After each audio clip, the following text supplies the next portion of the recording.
ఇంత మంచిగా ట్రాక్టర్ కొనిస్తే నడుస్తలేడు, చెత్త ఎత్తుతలేడు అంటే గాసంలో ఇస్తారంటూ.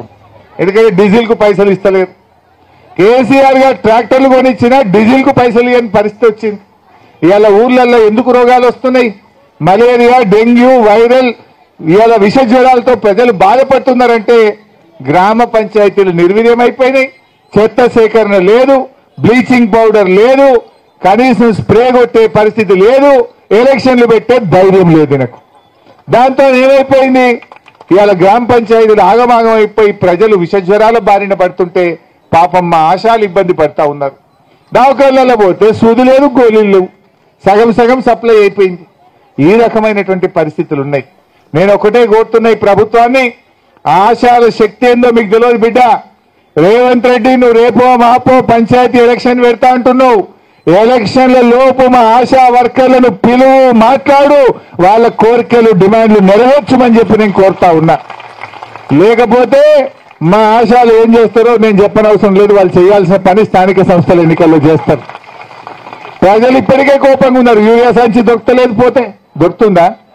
కరెంటు మున్పటి లెక్క వస్తలేదు, యూరియా బస్తా దొరకలేదు, ముసలిళ్ళకు 4,000 ఇస్తానని ఎగబెట్టిండు. 6 గ్యారెంటీల సంగతి యాద్ చేయరా మీరు? మహాలక్ష్మి సంగతి మరి ఆ పరిస్థితి తెచ్చుకోకు. ఆశాలను మర్యాద కొద్దీ, మంచి మాట కొద్దీ, ఇచ్చిన మాట ప్రకారంగా వెంటనే 18,000 ఫిక్స్డ్ వేతనం అందించాలని చెప్పి నేను ఆశా వర్కర్ల తరఫున డిమాండ్ చేస్తా ఉన్నా. అంటే రేవంత్ రెడ్డిది కేవలం మాటలు ఎక్కువ, చేతలు తక్కువ. మాటలు మాత్రం కోటలు దుంకుతాయి, చేతలు లేవు. ప్రజలకు అర్థమైపోయింది, పాలేందో నీళ్ళేందో తేలిపోయింది. ఇప్పుడు ఇవాళ ఉస్మానియా యూనివర్సిటీకి పోయిండు. ఈయన ఉస్మానియా యూనివర్సిటీకి పోతే పరిస్థితి ఏంటంటే 3 రోజుల నుంచి పోరాటాలను అరెస్ట్ చేశారు. రేవంత్ రెడ్డి వస్తాడని 3 రోజుల నుంచి ఉస్మానియా యూనివర్సిటీలో పిల్లలందరినీ అరెస్ట్ చేసి పోలీస్ స్టేషన్లో పెడతా ఉన్నారు. మొత్తం ఇనుప కంచెలు పెట్టిండ్రు, గజంకి ఒక్క పోలీసుని పెట్టిండ్రు. ఇక దానికి ఈయన పోతాడట. నీ గొప్పతనం ఏంది నాయన?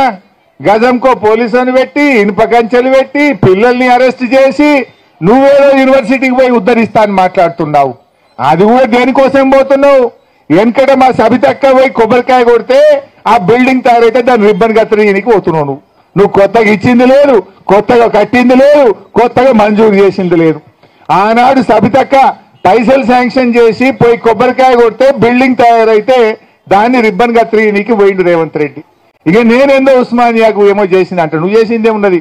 బీఆర్ఎస్ కట్టిన దానికి రిబ్బన్ కత్తిరించుడు, కత్తెర జేబులో పెట్టుకొని తిరుగుతున్నావు నువ్వు. అంతకు మించి ఏమన్నా ఉన్నదా? 7 హైదరాబాద్ ఫ్లైఓవర్లన్నీ కేసీఆర్ కట్టి దానికి పోతాడు, రిబ్బన్ కత్తిరిస్తాడు. ఏడవైనా మన బీఆర్ఎస్ హయాంలో చేసినవి తప్ప కొత్తగా ఒక బిల్డింగ్ కట్టింది లేదు, ఓ దవాఖానా కట్టింది లేదు, ఓ బ్రిడ్జి కట్టింది లేదు, ఓ బిల్డింగ్ కట్టింది లేదు. ఇది అందరికి కూడా అర్థమవుతూనే ఉన్నది. ఏం చెప్పినావు నువ్వు పిల్లలకు?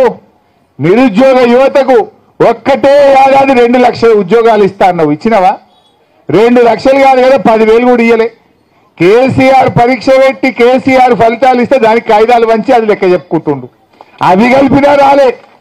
పెద్ద పెద్ద యాడ్లు ఇచ్చినావు, 2 లక్షల ఉద్యోగాలు ఇచ్చి తీరుతా అన్నావు. ముక్కు నేలకు రాసి చెంపలేసుకో ఫస్ట్. 2 లక్షలు